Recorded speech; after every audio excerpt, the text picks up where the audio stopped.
Welcome sa Burst 2.0 na kung saan ay mapapakinggan ninyo ang mga trending topics sa politics, issues sa showbiz. Kaya naman kung hindi pa po kayo nakaka-subscribe, i-subscribe nyo na po yan. And please, pakisama naman ang notification bell para lagi po kayong updated sa mga balitang napapanahon.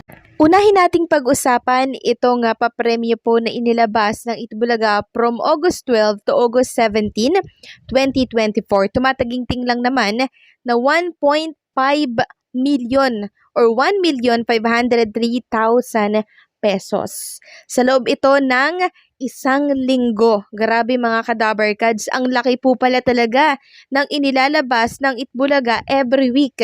And syempre, everyday po yan. And alam nyo po ba kung ikukumpara ito sa programang It's Showtime?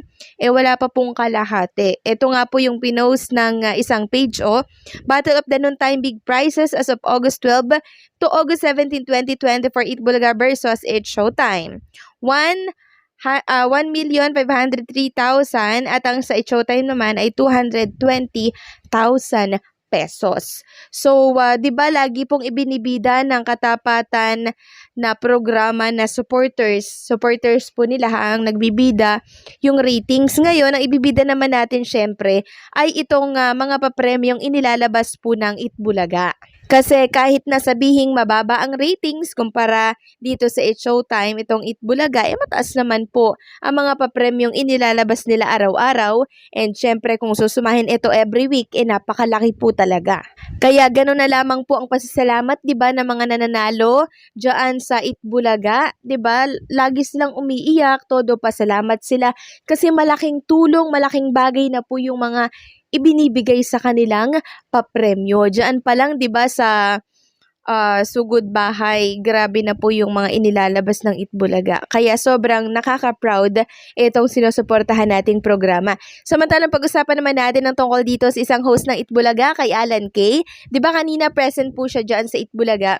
After po ng Itbulaga, 'di ba wala silang taping, maaga silang umuuwi. 'Di ba? Umuuwi sa kanilang mga tahanan and kung saan sila pupunta. Itong si Alan Kay iba kasi ngayong tonight, August 17, 2024, Saturday, 8 p.m. yan. So, tonight, nandito siya sa Olongapo. Sa gaming area po ng YBC Building, 580 Rizal Avenue East, Tapinac, Olongapo City. Grabe, no? Parang hindi na si Alan Kay napapagod sa mga show, sa mga probinsya, sa mga lugar na pinupuntahan po niya, no?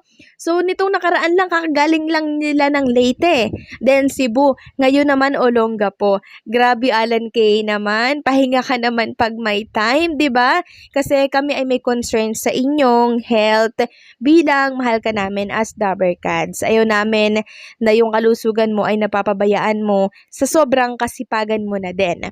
Samantalang pag-usapan naman natin ang tungkol dito sa inilabas po na write-ups ng isang article tungkol sa programa po dyan sa TV5.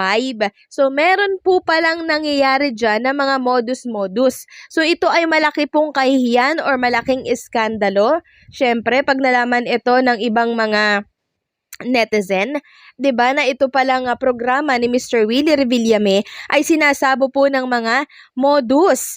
So sabi kasi dito sa write-ups, na-discover po ni Mr. Willie Revillame mismo yung modus na nangyayari sa kanilang programa dahil doon sa sumali sa Will to Win. Sa isang episode po kasi nalaman ni Mr. Willie na hindi totoong kasama ng isang grupo yung nabunot po nila doon. Taga Binangonan Rizal yung contestant sa segment po yan ng Hep Hep Hooray. Tapos sinanapan po ni Mr. Willie Revillame ng ID, wala pong maipakita. Tapos later on, umamin din po yung contestant na taga Fairview siya at hindi niya kilala yung mga kasamahan niya doon sa Will to Win studio. So sabi po ni Mr. Willie Revillame, ginagawa natin yung programang ito para pantay-pantay daw, walang kawawa, 'di ba? May mga bumabiyahe, may mga pumipila, sabi ni Mr. Willie Revillame, tapos may mga pangmomodus na nangyayaring ganito sa kanilang programa. 'Di ba? So, pangit nga naman po yun na ganon yung nangyayari. 'Di ba? Maraming racket sa labas. Yung nagpaparent ng t-shirt, 'wag daw rumenta doon kasi baka may sakit. Yung gumagamit nun kasi hindi daw yun nilalabhan.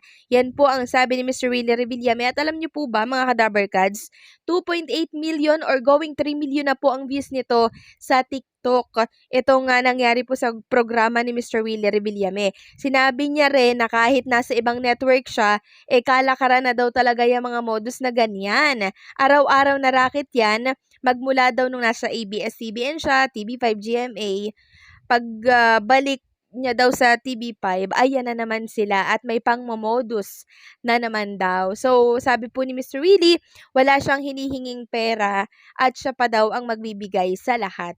So, sa madaling salita, na-disqualify po, no? Yung contestant at bana daw itong sinasabing coordinator na ang pangalan ay si Ana Amor. So ito talagang mga modus na to ay hindi po mawawala yan sa lahat, 'di ba? Kasi wala silang ibang alam, 'di ba, na trabaho. Kaya ang gagawin nila ay alam nyo 'yun, mangloko, 'di ba? So wag natin yang tatangkilikin, okay? Samantalang pag-usapan naman natin ang tungkol sa isang host ng Itbulaga na napapabalita pong magpapaalam. Ayan na naman tayo sa magpapaalam na yan.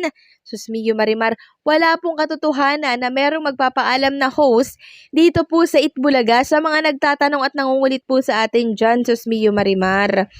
Please lang po, wala po akong nasasaga pa na merong magpapaalam, merong aalisin dyan sa Itbulaga na host.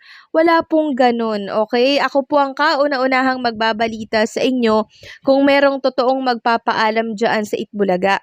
Kasi alam naman natin ang mga host dyan, nawawala sila pero babalik din kasi meron po silang tinatrabaho sa outside Itbulaga. Meron silang mga show, meron silang mga programa, 'di ba? Meron silang mga taping, meron silang shooting. Tao rin naman kasi sila na nagbabakasyon, 'di ba? Merong mawawala pero magbabalik din, mga ka-Dabarkads.